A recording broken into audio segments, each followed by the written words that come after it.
ഈശോയിൽ സ്നേഹമുള്ളവരെ, ഒരു വൈദികന്റെ ആശീർവാദം എപ്രകാരമാണ് നമ്മുടെ ജീവിതത്തിൽ അനുഗ്രഹമായി മാറുന്നത് എന്നാണ് ഇന്നത്തെ വീഡിയോയിലൂടെ ഞാൻ നിങ്ങളോട് പങ്കുവയ്ക്കുന്നത്. ആദ്യം ഞാൻ പറയുന്നത് മാർപ്പാപ്പയുടെ ബ്ലെസ്സിങ് നേരിട്ട് കിട്ടിയ ഒരു കുട്ടിയുടെ ജീവിതത്തിലുണ്ടായ വലിയ ഒരു മാറ്റത്തെക്കുറിച്ചാണ്. അതിനുശേഷം എൻ്റെ ജീവിതത്തിലും സംഭവിച്ച ഒരു കൊച്ചു കാര്യം കൂടി ഞാൻ ഈ വീഡിയോയുടെ അവസാനം ഷെയർ ചെയ്യുന്നുണ്ട്. ഇറ്റലിയിൽ വർഷങ്ങളായി ശുശ്രൂഷ ചെയ്തു വരുന്ന ഒരു സിസ്റ്ററാണ് സിസ്റ്റർ സോണിയ തെരേസ്. സിസ്റ്റർ എൻ്റെ നല്ലൊരു സുഹൃത്തു കൂടിയാണ് കേട്ടോ. സിസ്റ്ററിൻ്റെ അനിയത്തിയുടെ മകൾക്ക് മാർപ്പാപ്പയുടെ ആശീർവാദം ലഭിച്ചപ്പോൾ വന്ന ഒരു മാറ്റത്തെക്കുറിച്ചാണ് ഞാനിന്ന് ആദ്യം പങ്കുവെക്കുന്നത്. ഏതാണ്ട് ഒരു 3 വർഷം മുമ്പ് സിസ്റ്റർ ഫേസ്ബുക്കിൽ കുറിച്ച ഒരു കുറിപ്പിലൂടെയാണ് ഞാനിത് വായിച്ചറിയുന്നത്. ക്ലാര എന്ന കുഞ്ഞുമോൾ, അവൾ സിസ്റ്ററിന്റെ അനുജത്തി സോളിയുടെ മകളാണ്. ജനിച്ച് 11 മാസമായിട്ടും ഒരക്ഷരം മിണ്ടുന്നില്ല. കരയുക മാത്രമേ ഉള്ളൂ എന്നായിരുന്നു സിസ്റ്റർ വിളിക്കുമ്പോഴെല്ലാം സോളിയുടെ പരാതി. അവർ രണ്ടുപേരും ഇറ്റലിയിലാണെങ്കിലും പരസ്പരം കാണുന്നത് വളരെ ചുരുക്കമായാണ്. കാരണം ഒരാൾ തെക്കൻ ഇറ്റലിയിലും മറ്റൊരാൾ വടക്കൻ ഇറ്റലിയിലും. 1.5 മണിക്കൂർ ഫ്ലൈറ്റ് ദൂരമുണ്ട് അവർ തമ്മിൽ. റോം കാണാൻ അവർക്ക് ആഗ്രഹമുണ്ടായിരുന്നതിനാൽ 2019 മെയ് മാസത്തിൽ സിസ്റ്റർ റോമിന് ചെല്ലാമെന്നും അവിടെ വെച്ച് എല്ലാവരും കൂടി കണ്ടുമുട്ടാമെന്നും റോം മൊത്തം കാണാമെന്നും നേരത്തെ പ്ലാൻ ചെയ്തിരുന്നു. സോളിയുടെയും ഭർത്താവ് ബൈജുവിൻ്റെയും ഏറ്റവും വലിയ ആഗ്രഹമായിരുന്നു റോമിൽ വരുമ്പോൾ പാപ്പായിൽ നിന്ന് ക്ലാരയ്ക്ക് ഒരു ആശീർവാദം വാങ്ങിക്കണം എന്ന്. അത്ര എളുപ്പമുള്ള കാര്യമല്ലാത്തതിനാൽ സിസ്റ്റർ ആ സ്വപ്നം മുളയിലെ തന്നെ ഒന്ന് നുള്ളാൻ നോക്കിയിട്ടും ഒരു രക്ഷയുമില്ല. അവസാനം സിസ്റ്റർ അവരോട് പറഞ്ഞു, ഞാൻ മാക്സിമം പരിശ്രമിക്കാം, പക്ഷേ നിങ്ങൾ നന്നായി പ്രാർത്ഥിച്ച് ഒരുങ്ങി വേണം വരാൻ എന്ന നിർദ്ദേശം നൽകി. പാപ്പ തലയിൽ കൈകൾ വെച്ച് ഒന്ന് ആശീർവദിച്ചാൽ ക്ലാരമോൾ സംസാരിച്ചു തുടങ്ങും എന്നാണ് അവർ വിശ്വസിച്ചിരുന്നത്. വത്തിക്കാനിൽ ബുധനാഴ്ചകളിൽ മാർപ്പാപ്പ നടത്താറുള്ള പൊതു കൂടിക്കാഴ്ചയ്ക്കുള്ള അവസരം സംഘടിപ്പിച്ച് എങ്ങനെയെങ്കിലും പാപ്പായുടെ അനുഗ്രഹം ക്ലാരയ്ക്ക് വാങ്ങിച്ചു കൊടുക്കാൻ വേണ്ടി സിസ്റ്റർ യൂട്യൂബിൽ വത്തിക്കാൻ ന്യൂസിന്റെ വീഡിയോകളെടുത്ത് സസൂക്ഷ്മം പരിശോധിച്ചു. പൊതു കൂടിക്കാഴ്ചയ്ക്ക് മുമ്പ് മാർപ്പാപ്പ വിശ്വാസികളുടെ ഇടയിൽ കൂടി ആശീർവാദം നൽകാനായി കടന്നു പോകാറുണ്ട്. ആ വഴികളൊക്കെ മനസ്സിലാക്കി ബുധനാഴ്ച അതിരാവിലെ സോളിയുടെ കുടുംബത്തോടൊപ്പം വത്തിക്കാനിലേക്ക് പോയി. നല്ല തണുപ്പത്ത് 3 മണിക്കൂർ ക്യൂ നിന്ന് സെന്റ് പീറ്റേഴ്സ് സ്ക്വയറിനുള്ളിൽ കയറാനുള്ള പരിശോധനകളെല്ലാം നടത്തി. എയർപോർട്ടിൽ നടത്തുന്ന ശൈലിയിലുള്ള പരിശോധനകളാണ് അവിടെ നടത്തുക. സിസ്റ്റർ പറഞ്ഞതനുസരിച്ച് സോളി ക്ലാരമോളെ വെള്ള വസ്ത്രം ധരിപ്പിച്ച് തലയിലൊരു റിബണൊക്കെ കെട്ടിയിട്ടാണ് കൊണ്ടുവന്നത്. സെന്റ് പീറ്റേഴ്സ് സ്ക്വയറിന്റെ മുൻനിരയിൽ നിൽക്കാൻ അവസരം കിട്ടിയിട്ടും അവിടെ പോകാതെ അല്പം പിന്നിലായി 4 വഴികൾ ഒന്നിക്കുന്ന ഒരു മൂലയിൽ അവർ സ്ഥാനം പിടിച്ചു. ഏകദേശം 8:45 ആയപ്പോൾ ഫ്രാൻസിസ് പാപ്പ വിശ്വാസികളുടെ ഇടയിൽ കൂടി കടന്നു വന്നു. ചെറിയ ചാറ്റൽ മഴയുണ്ടായിട്ടും സോളിയെ ധിക്കരിച്ച് സിസ്റ്ററും ബൈജുവും കൂടി ക്ലാരമോളുടെ ജാക്കറ്റ് ഊരി. കൊച്ചിന് തണുപ്പടിക്കുമെന്ന മാതൃഹൃദയത്തിന്റെ നൊമ്പരം സിസ്റ്ററും കൊച്ചിന്റെ അപ്പനും അത്ര കാര്യമായി പരിഗണിച്ചില്ല. ഉടുപ്പിന് മുകളിൽ സെറ്ററുണ്ട്, അതിനാൽ 5 മിനിറ്റ് തണുപ്പടിച്ചാലും സാരമില്ല എന്നായിരുന്നു അവരുടെ എതിർവാദം. കാരണം മറ്റൊന്നുമായിരുന്നില്ല, ചെറിയ കുട്ടികളുടെ വെള്ള വസ്ത്രം പെട്ടെന്ന് മാർപ്പാപ്പയുടെ ശ്രദ്ധ പിടിച്ചുപറ്റും. അല്പം കഴിഞ്ഞ് ഫ്രാൻസിസ് പാപ്പ സഞ്ചരിക്കുന്ന പാപ്പ മൊബൈൽ അടുത്തെത്തി. ക്ലാരയെ കൈകളിലെടുത്ത് മാർപ്പാപ്പയുടെ ബോഡി ഗാർഡിന് നേരെ നീട്ടി.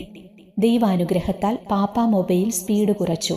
ഒരു ബോഡി ഗാർഡ് ക്ലാരമോളെ വാങ്ങി ഫ്രാൻസിസ് പാപ്പായുടെ നേരെ നീട്ടി.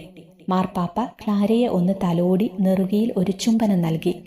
കരയുകയോ ബഹളം വയ്ക്കുകയോ ചെയ്യാതെ ക്ലാരമോളും കൗതുകത്തോടെ ഫ്രാൻസിസ് പാപ്പായെ നോക്കി. 1 മിനിറ്റിനുള്ളിൽ എല്ലാം കഴിഞ്ഞു. വിശ്വസിക്കാൻ പറ്റുന്നില്ല, വലിയൊരു അനുഗ്രഹം. സോളിയുടെ മൂത്ത മകൻ അലനും സുഹൃത്തായ മറ്റൊരു ചെറിയ കുട്ടിയും ഒപ്പമുണ്ടായിരുന്നു. പക്ഷേ 6ഉം 4ഉം വയസ്സ് പ്രായമുള്ള അവരെ തിരക്കിനിടയിൽ എടുത്തുയർത്താൻ പറ്റിയില്ല. വീണ്ടും പാപ്പ ആ വഴി കടന്നുപോയപ്പോൾ ഒരു ശ്രമം ഞങ്ങൾ നടത്തിയെങ്കിലും ഫലം കണ്ടില്ല.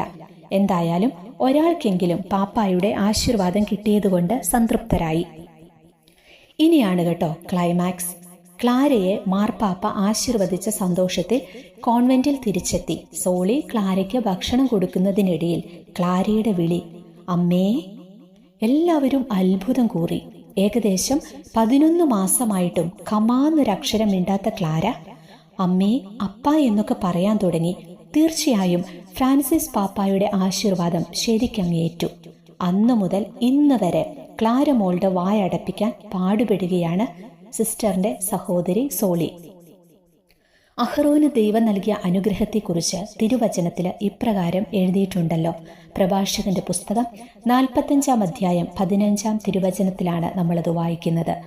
മോശ അവനെ വിശുദ്ധ തൈലം കൊണ്ട് അഭിഷേചിച്ച് നിയോഗിച്ചു, കർത്താവിന് ശുശ്രൂഷ ചെയ്യാനും പുരോഹിത ധർമ്മം അനുഷ്ഠിക്കാനും അവിടുത്തെ നാമത്തിൽ തന്റെ ജനത്തെ ആശീർവദിക്കാനും വേണ്ടി അവനും അവന്റെ പിൻഗാമികൾക്കും ആകാശം പോലെ നിത്യമായ ഒരു ഉടമ്പടിയാണ് അത്.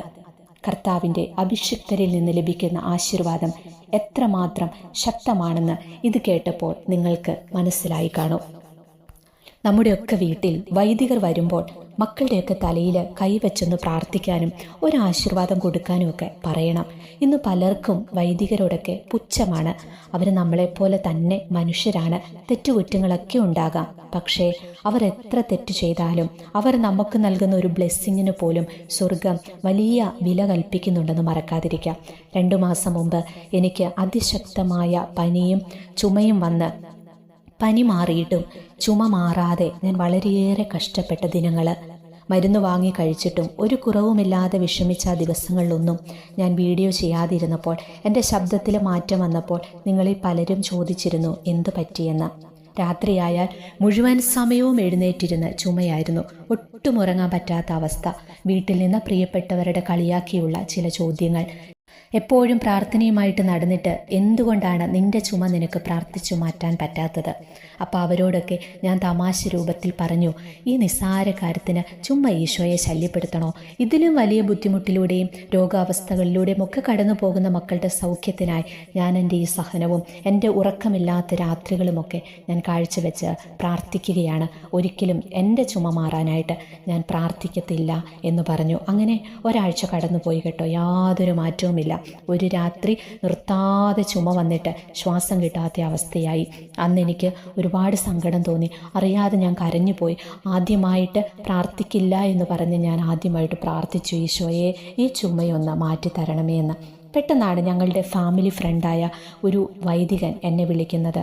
അത് യുദ്ധത്തിൻ്റെയൊക്കെ ഒരു സമയമായിരുന്നു. അപ്പോൾ ഇവിടുത്തെ സിറ്റുവേഷനൊക്കെ എങ്ങനെയുണ്ടെന്ന് അറിയാൻ വേണ്ടി അച്ഛൻ വിളിച്ചതാണ്. അച്ഛനോട് ഒരു വാക്കുപോലും മിണ്ടാൻ എനിക്ക് പറ്റുന്നില്ല, അത്രയ്ക്കും ചുമ.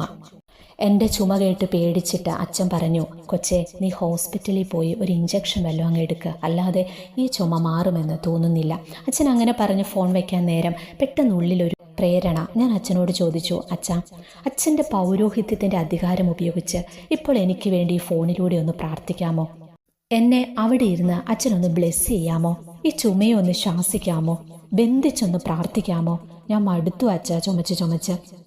ഞാൻ അങ്ങനെ പറഞ്ഞപ്പോൾ അച്ഛൻ എന്നോട് പറഞ്ഞു, കൊച്ചേ നീ എന്നും എവിടെ ഇരുന്നാണോ പ്രാർത്ഥിക്കുന്നത്, നീ സ്ഥിരം ഇരുന്ന് പ്രാർത്ഥിക്കാറുള്ള ആ സ്ഥലത്തേക്ക് ഇപ്പോൾ പോകൂ. എന്നിട്ട് നീ അവിടെ പോയി ഒന്ന് മുട്ടുകുത്തു, ഞാൻ നിനക്ക് വേണ്ടി പ്രാർത്ഥിക്കാം. അങ്ങനെ ഞാൻ എന്നും പ്രാർത്ഥിക്കാറുള്ള ഈശോയുടെ ഒക്കെ രൂപം വെച്ചിരിക്കുന്ന സ്ഥലത്ത് വന്ന് ഞാൻ മുട്ടുകുത്തി. അച്ഛൻ എനിക്ക് വേണ്ടി പ്രാർത്ഥിച്ചു, എനിക്ക് ആശീർവാദം നൽകി. എന്നിട്ട് എന്നോട് പറഞ്ഞു, കൊച്ചേ നീ ഇന്ന് സുഖമായി കിടന്നുറങ്ങും. നിന്റെ ചുമയെ കർത്താവ് എടുത്തു മാറ്റി. ഞാൻ ഇന്നോളം അർപ്പിച്ചിട്ടുള്ള വിശുദ്ധ ബലിയുടെ ശക്തി ഇന്ന് നിന്നിൽ പ്രകടമാകും. സമാധാനമായിട്ടിരിക്കും, ഈശോ നിന്നെ അനുഗ്രഹിക്കുമെന്ന് പറഞ്ഞ് അച്ഛൻ ഫോൺ വെച്ചു. പ്രിയമുള്ളവരെ, ആ നിമിഷം തന്നെ എൻ്റെ ശക്തമായ ചുമ നിന്നതാണ്. അന്ന് രാത്രി ഞാൻ ഒട്ടും ചുമച്ചില്ല, സുഖമായിട്ട് കിടന്നുറങ്ങി. പിന്നെ ഒരു 2 ദിവസത്തേക്ക് ദിവസത്തിൽ 1-2 തവണ മാത്രം വെച്ച് ഞാനൊന്ന് ചുമച്ചു. പിന്നീടുള്ള എല്ലാ രാത്രികളിലും നന്നായി ഉറങ്ങി. 3 ദിവസത്തിനുള്ളിൽ പരിപൂർണമായിട്ട് എൻ്റെ ചുമ മാറി. ഞാനിതെൻ്റെ വീട്ടിലും സുഹൃത്തുക്കളോടുമൊക്കെ ഷെയർ ചെയ്തൊരു കാര്യമാണ്. ഈ അച്ഛൻ ഒരു സാധാരണ വൈദികനാണ് കേട്ടോ, ഒരു ധ്യാന ഗുരുവോ പ്രാസംഗികനോ അല്ലെങ്കിൽ പ്രത്യേക വരങ്ങളോ ഒന്നുമുള്ള ഒരു അച്ഛനല്ല. പക്ഷേ ഒരു വൈദികൻ എത്ര അകലങ്ങളിലിരുന്നും നമുക്ക് വേണ്ടി മനസ്സുരുകിയൊന്ന് പ്രാർത്ഥിച്ചാൽ, നമുക്ക് നേരെ ഒന്ന് കൈകൾ ഉയർത്തിയാൽ, ഒന്ന് ആശീർവദിച്ചാൽ ആ പ്രാർത്ഥന സ്വർഗത്തോളം എത്തും. ഒരു വൈദികനിലേക്ക് കൈവെപ്പിലൂടെ ചൊരിയപ്പെടുന്ന അനുഗ്രഹങ്ങളും കൃപകളും ഏറെയാണ്. അതുകൊണ്ട് വൈദികരെയും സിസ്റ്റേഴ്സിനെയൊക്കെ കാണുമ്പോൾ പ്രാർത്ഥനാ സഹായം ചോദിക്കണം, മടിക്കാതെ ചോദിക്കണം. അവർ പ്രാർത്ഥിക്കുമോ ഇല്ലയോ എന്നൊന്നും നോക്കണ്ട. ഒരു പക്ഷേ നമ്മൾ അച്ഛാ അല്ലെ സിസ്റ്റർ എനിക്ക് വേണ്ടി പ്രാർത്ഥിക്കാമെന്ന് ചോദിക്കുന്ന സമയം തന്നെ ദൈവമേ ഈ സഹോദരിയെ സഹോദരനെ അനുഗ്രഹിക്കട്ടെ എന്ന് അവരൊന്ന് പറഞ്ഞാൽ പോലും മതി. ആ പ്രാർത്ഥനയ്ക്ക് പോലും വലിയ ശക്തിയുണ്ട്. അവരെ കാണുമ്പോൾ ഒന്ന് ബ്ലെസ് ചെയ്യാമോ അച്ഛാ, എനിക്ക് വേണ്ടി ഒന്ന് പ്രാർത്ഥിക്കാമോ, ഒരു ആശീർവാദം നൽകാമോ എന്നൊക്കെ ചോദിക്കുന്നത് നല്ലതാണ്. വൈദികരുടെ ആശീർവാദം ലഭിക്കുന്ന സാഹചര്യങ്ങളൊന്നും നിങ്ങൾ നഷ്ടപ്പെടുത്തരുത്. കർത്താവിൻ്റെ അഭിഷിക്തരിൽ നിന്ന് ലഭിക്കുന്ന ആശീർവാദം എത്രത്തോളം ശക്തമാണെന്ന് നമുക്ക് മറക്കാതിരിക്കാം. ഈശോ അനുഗ്രഹിക്കട്ടെ.